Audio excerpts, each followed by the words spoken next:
swear all British people ever do is complain about how cold and rainy it is. And then when it's actually hot, we complain about how hot it is.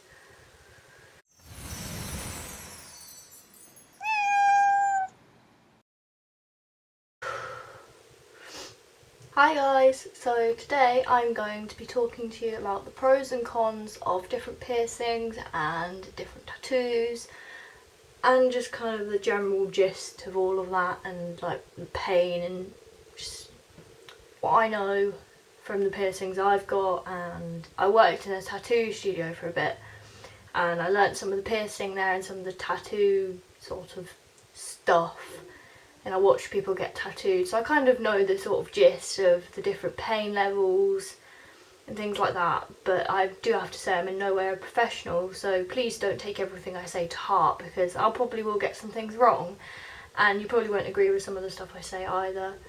I guess it's just matter of opinion more than anything, and you can't really say the kind of pain that something is actually going to be because everybody has a different pain threshold. So yeah, it's really fucking hot today.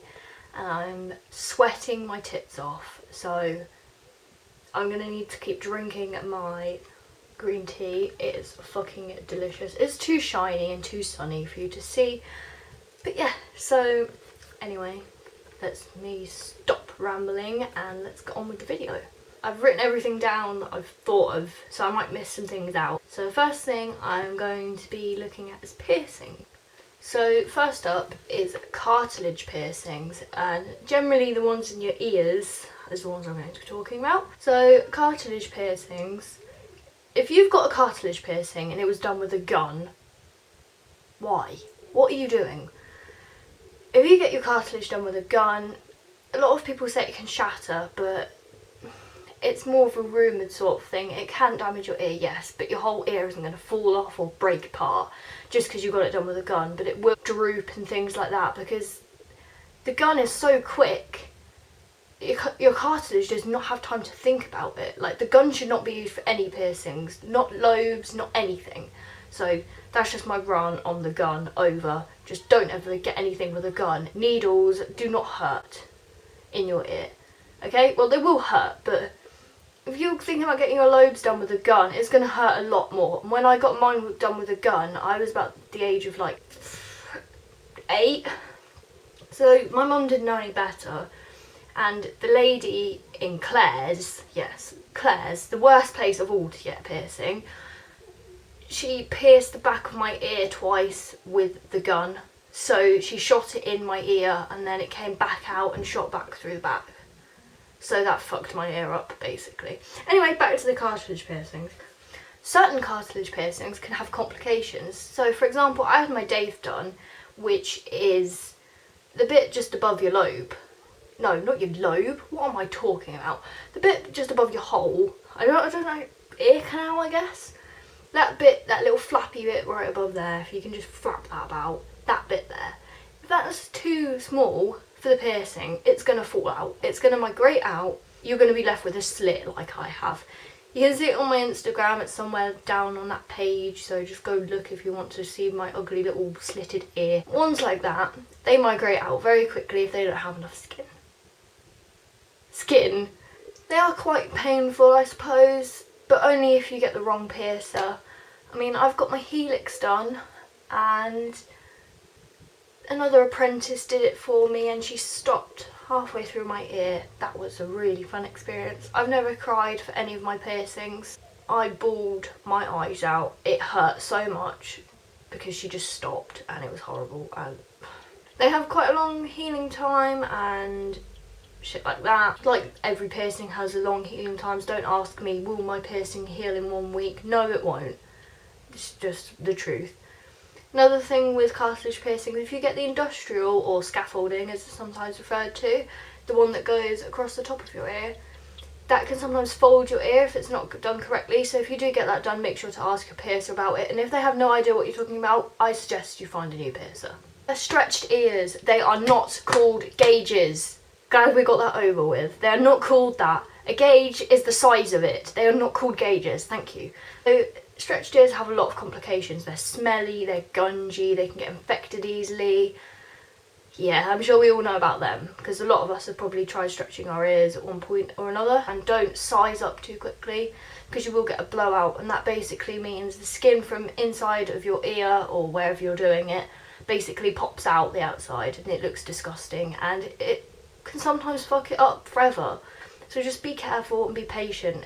You have your whole life to do this stuff. Unless you're like 90 and stretching your ears, then go for it, I guess. Another thing with stretched ears is that they don't sometimes shrink back if you do them too big, but I'm sure all of us know that, so let's move on. Septum. Everybody says the septum is one of the most painful piercings, and I can't really answer that because I haven't got it done yet.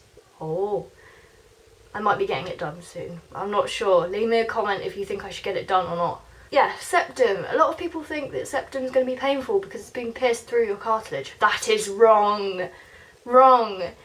If you feel the inside of your nose, there is a like squidgy bit right before your cartilage and right on the inside. You can pinch it.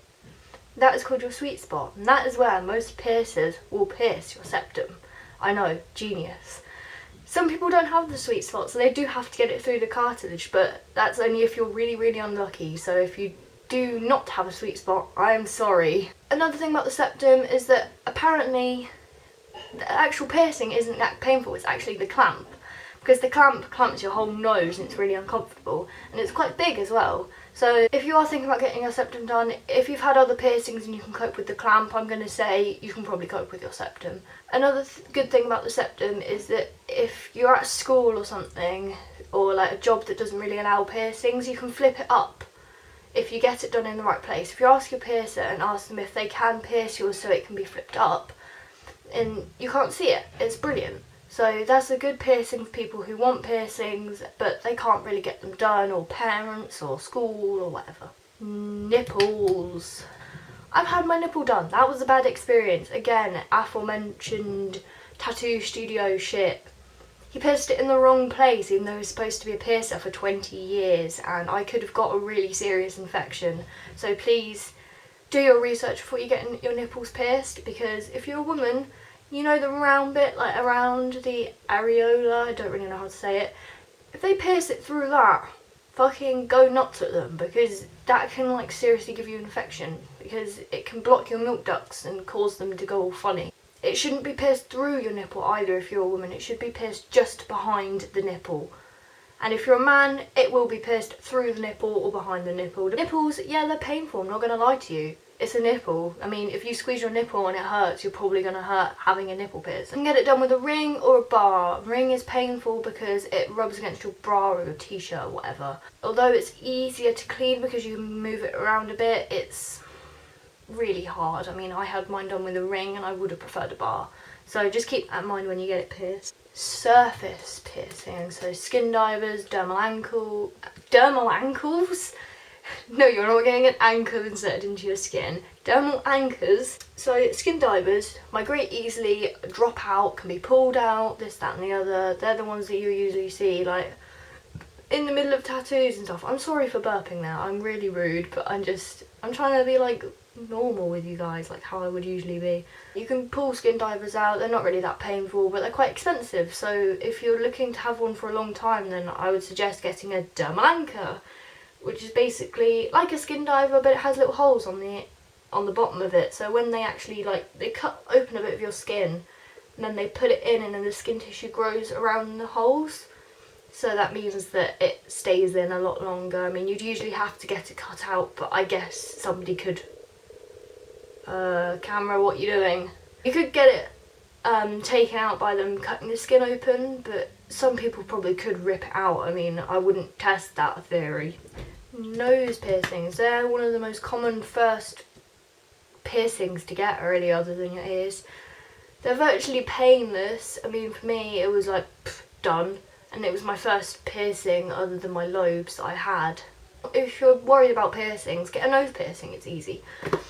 The only problem is that your eyes do water quite a lot. I mean, it's connected to your eyes sort of thing, so your eyes will stream whether you're upset or not about it. Also, another good thing with the nose is that it can be pierced with a stud or a ring, so if you're looking for either of those, then they will do that for you. Lips, okay, obviously I've got my lips done. I got them done at £10 piercing day. Do not recommend, please. If you don't want to spend money, please do spend money, because I've had quite a few piercings done at £10 piercing days and they were horrible. They didn't clean my lips before or after, and to be honest, I had this woman shouting behind me on the phone while I was getting the needle through my lips.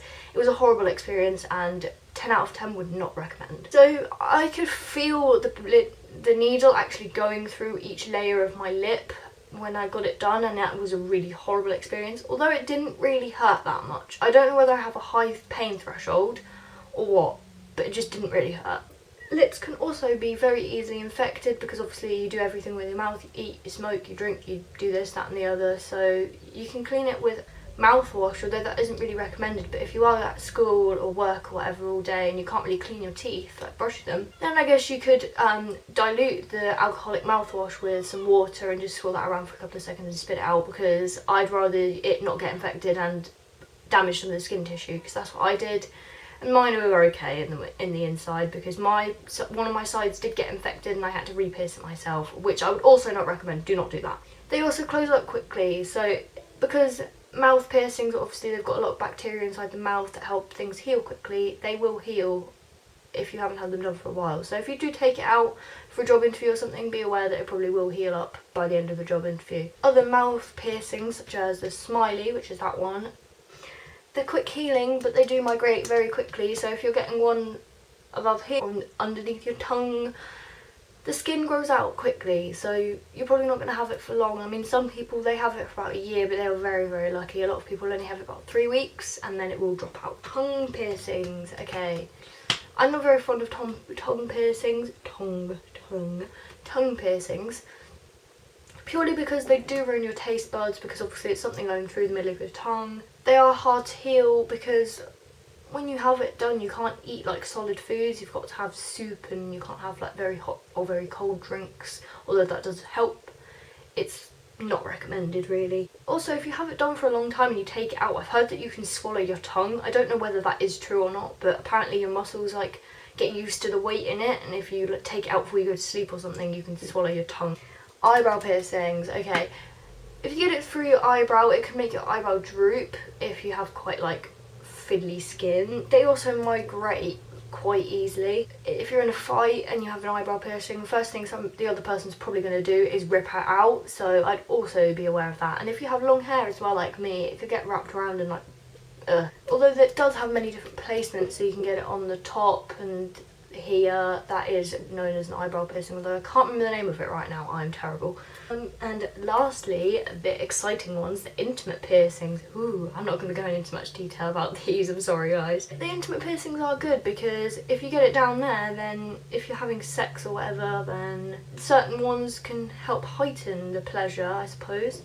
Although if you have it in the wrong place, it can ruin your nerves. So if it's rubbing on your jeans all the time, you're going to be constantly aroused, and it's going to ruin all your nerves, and it's just going to be a horrible situation for everyone. It can also get caught on your clothing, your underwear, this and that, and eek. And also you've got to clean it very often because obviously it's down there. I mean, I hope you clean down there very often anyway, but it's probably more than you're used to because it's a piercing. You've got to clean it like twice a day, so be aware to be like rubbing your bits every couple of hours. Now on to tattoos. This video has been going on for ages already. I'm sorry guys, but you asked for it. Arms, here, easy. Good for beginners, although hard to cover up. So if you're going to be going for this as your first tattoo, please be aware to check with your job or whatever you're doing, college, university, because some places can be pretty funny with it. I wish they weren't, but that's how the world works these days because everybody has to be offended by everything. And the inner arms, so here and here is about the same pain as here. I mean, it's easy, again, easier to hide, but it still is a little bit more painful because you've got a little bit more bone there and it's not as squishy as this bit. If you just feel it, it's different for everyone, but mine is very bony there. And the inner here is very, very painful. I've seen people who are tattooed all over and cry at this part, so please be aware of that if you're getting this bit done. The good part about this is that you can get scripts on here or like a little tattoo, and it's pretty much hidden all the time if it's there because you've got your arms down most of the time and you're not going to be walking around like this. Woo. Elbow. Elbow is very, very painful. Please be aware of that. If you're getting it done, you'll probably scream the place down. Legs. Legs, legs, legs, legs, legs. I have a tattoo on my knee. I don't know if you can see that, but it's horrible. Again, with the apprenticeship thing, I got forced to have that done. I did not want that done, and at the age of 16, that's not something you want done, really, is it? But hey ho, it happens to the best of us. It will be covered or fixed. Anyway, around that sort of area, like the big muscly bits in the knee and places like that are very, very painful because you haven't got much skin there, and the needle will be like digging into it. It'll be like boom, boom, boom, boom, boom into your knee, and I was screaming the place down when I got that done. Although every leg tattoo, I suppose, is easy to hide because you don't have to wear shorts, a skirt, things like that. Although if your job does make you wear that, I mean, if you're like a slutty waitress or something, then you might have to wear like a really slutty skirt, and they might not be okay with that. But they might, because I don't know, if you were wearing a slutty waitress outfit anyway, I think they'd be pretty lenient on tattoos. Feet. Feet are very common for beginners. A lot of beginner people actually get that done, and it surprises me because foot is actually supposed to be one of the most painful places to get tattoos. So if you've got your foot tattooed and you're thinking about getting other places tattooed, I wouldn't worry about it too much. If you have very bony feet, it's going to be obviously a lot more painful, whereas if you have quite squishy feet, then don't worry about it. I suppose it won't be as bad as anyone else. Another thing that people don't realise when they get their feet tattooed, you shouldn't actually drive or walk for a few hours or a couple of days after you get it done, because obviously the blood is rushing down to your foot. So you should actually try to keep it up as much as possible, because otherwise it's going to mess it up and it's going to be bloody and it's going to be disgusting and you're not going to be happy, and it's going to be really inflamed and swelled and you're going to be like, ah. Ribs are a very, very painful place. A lot of people think, oh yes, I'll get this lovely bit of script done on my ribs, and it's like, no. If you're not confident with tattoos, please don't get that, because it hurts. It's your ribs. What do you expect it to feel like? A piece of cake?